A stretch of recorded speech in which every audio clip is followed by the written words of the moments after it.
81 που συναγωνιστήκαμε. Ότι η οικονομία δεν γίνεται αν δεν έχετε διοίκηση στα χέρια σας. Όπως ο Βαρβαρέσος κάποτε, ο Πουλής είπε το 1949.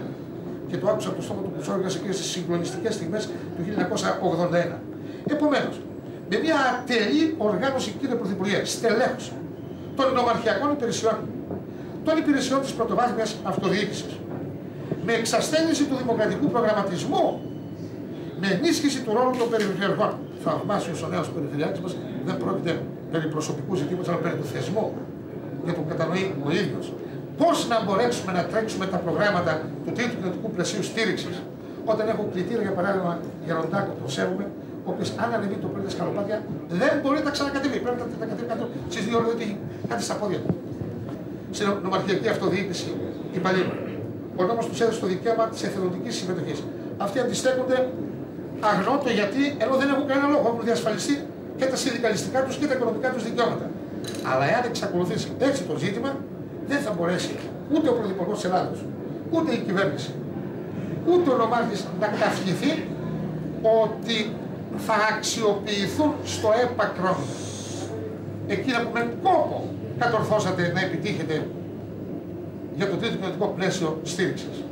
Και πάλι σας καλωσορίζουμε και σας προσφέρουμε αυτά με τα δώρα της γης της Αιωλίδος, της γης, το λάδι μας, σαρδέλες, μαρμελάδες, σαπούνια, ούζο, τα παστέλια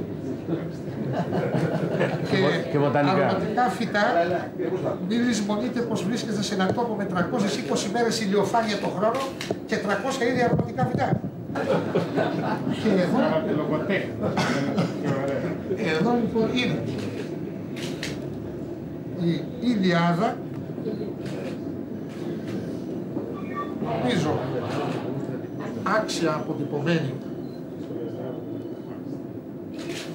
Εδώ έγιναν οι πόλεμοι, στο όνομα όλου του Νομαρχιακού Συμβουλίου και πάλι.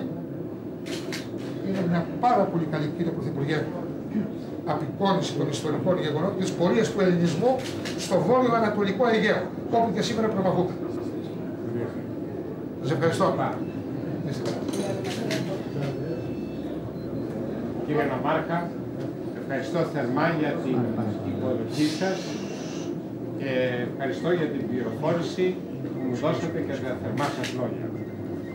Θα έχω την ευκαιρία μετά, βλέποντας και συζήτηση με τους διάφορους φορείς, να αναπτύξω τα διάφορα θέματα και να εξετάσω τα θέματα τα οποία υπάρχουν. Θα ήθελα να σταθώ σε 2-3 παρατηρήσεις.